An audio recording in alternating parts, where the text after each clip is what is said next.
All right, welcome. Let's just jump right in, because what we're going to do today is run a little thought experiment. And it's so simple, it sounds almost silly at first, but I promise you, if you stick with me, it might just change how you see, well, pretty much everything. We're going to start with an object you probably see every single day, and by the end of this, we'll have taken apart reality itself. You ready for this? So, our whole investigation, this whole deep dive, it begins with something incredibly ordinary. Just look around you for a second. You might even be sitting on one right now. We're going to take this totally normal, everyday object, and we're going to put it under a philosophical microscope and ask a question that, honestly, on the surface, sounds completely absurd. And there it is. That's the question. Does this chair, as a singular, independent thing called a chair, actually, truly exist? Now, I know what you're thinking. Of course it exists. Are you kidding me? I can see it. I can knock on it. It's right there. And that's totally fair. But let's just, for a few minutes, let's challenge that common sense feeling. Let's really dig in and see what's going on. Okay, so here's where it gets interesting, because this question immediately sets a kind of philosophical trap. See, if your answer is, yes, of course the chair exists, my next question is, okay, prove it. Show me the chair. Go ahead, try to touch the essence of chair. You can't, can you? You can touch wood or a metal or plastic. You can feel a smooth texture. You can see the color brown. You can grab a leg or a backrest. You're only ever interacting with its parts, with its properties. The actual unified idea of chair is something you can never physically grasp. It's always just out of reach. Well, that naturally leads us to the other side of the trap. If we can't pin it down, if we can't fundamentally prove that this singular entity called chair exists, does that mean the opposite is true? Does that mean it doesn't exist at all? And that just feels wrong too, doesn't it? I mean, to say the chair isn't there at all seems to fly in the face of our direct experience. We see it, we use it, it holds us up.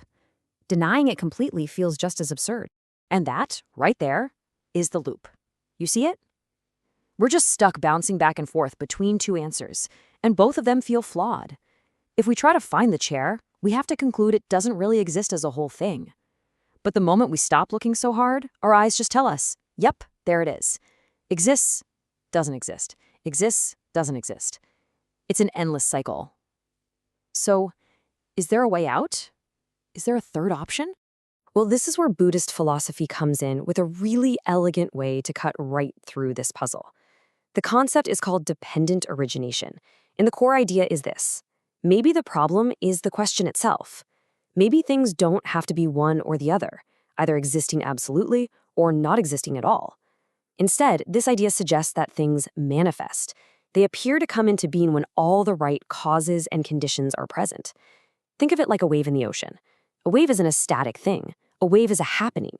It only appears when you have the water, the wind, the depth, the pressure, all coming together in just the right way. Once those conditions change, the wave is gone. The chair is like that wave. It isn't a fixed object. It's a temporary event. So this is a pretty profound idea, but let's not just take it at face value. Let's put this theory to the test. If the chair is just a temporary effect, then it must be dependent on a whole bunch of causes and conditions. So let's become detectives. Let's start peeling back the layers and actually trace this chain of causes and see where it takes us. All right, we'll start with the most obvious step. We have our effect, which is the chair itself. And what's the most immediate, clear-cut cause that allows the chair to manifest? Well, it's got to be the material it's made from, right? The wood. And this is just simple, straightforward, everyday logic. It's how we navigate the world.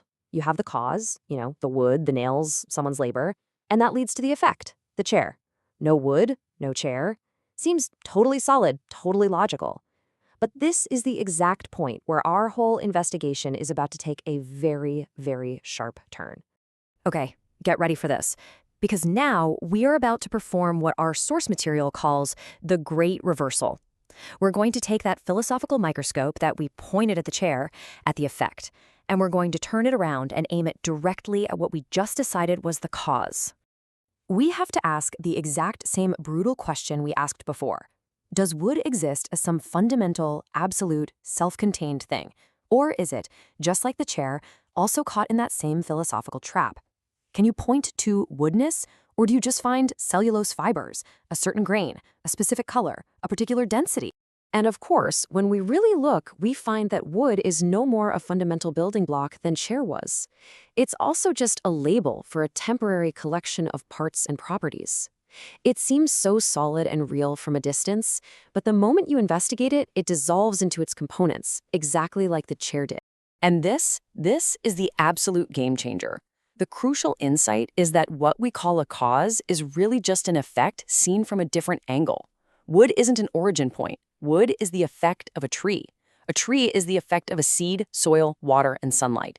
So you see, from the chair's perspective, wood is the cause. But from a deeper perspective, wood is just another effect. This suggests that there might not be any final, solid, fundamental building blocks anywhere in the system. It's all just one big chain. This realization is our key. We've unlocked a door. So now, let's go on a journey. Let's follow this cascading chain of cause becoming effect and see how far down the rabbit hole it goes. Let's try and find the one true ultimate cause at the very bottom of it all. Okay, let's do this fast. Hang on. Wood is an effect of what? Of a specific arrangement of carbon atoms. But are atoms fundamental? Not at all. Atoms are an effect of subatomic particles, electrons, protons, neutrons, all held together. Are those fundamental? Nope. They're effects of even smaller things, like quarks. And quarks themselves? They seem to be effects of vibrating fields of pure energy, like waves on some cosmic ocean. But then, what is energy an effect of? At a certain point, the chain leaves the world of physics and points back at the very mind that is perceiving and conceptualizing all of it. But is the mind a final cause? Nope. Even the mind is an effect, arising from deeper patterns and conditioning, which this philosophy ultimately calls ignorance. So wow, we just deconstructed a chair, and in the process, we deconstructed the entire physical world. From a piece of furniture all the way down to quantum fields, we found that every single layer is just another effect masquerading as a cause. So what's left? After all that, what is the actual root cause of everything? The answer that our source provides here is, well, it's both shockingly simple and unbelievably profound. And it has the power to reframe our entire relationship, not just with chairs, but with reality itself.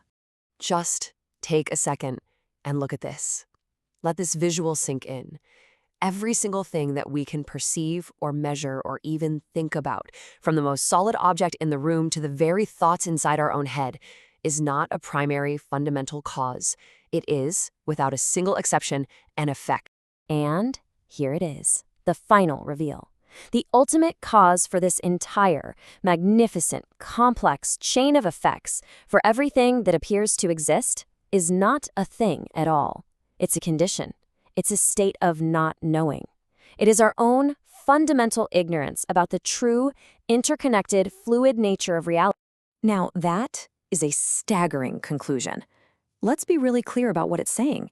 It means the world as we experience it, solid, separate, predictable, and often frustrating, isn't just something that exists out there, all by itself. No, our experience of the world is the direct effect of this root not knowing that is happening within our own consciousness. Okay, so let's come back up for air. We've been way out in the philosophical deep end. After all of that, why does any of this matter in our actual day-to-day lives? What is the practical point of deconstructing a chair? Well, here are the key takeaways. First, it means that nothing we perceive, especially our problems, is a solid, permanent thing. It's a transient effect, like a wave. That stressful situation at work, it's not a concrete block. It's a temporary manifestation of causes. Second, the true cause of our suffering isn't the world, it's our misunderstanding of it. This shifts the power away from trying to change an external world and toward understanding our internal one.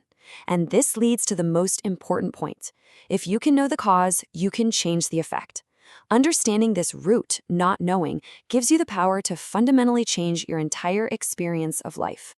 So in the end, you see the problem was never the chair. The chair's fine. The problem is the subtle, automatic habit of our mind that projects solidity and permanence and separateness onto the chair. And we don't just do it with chairs, we do it with everything.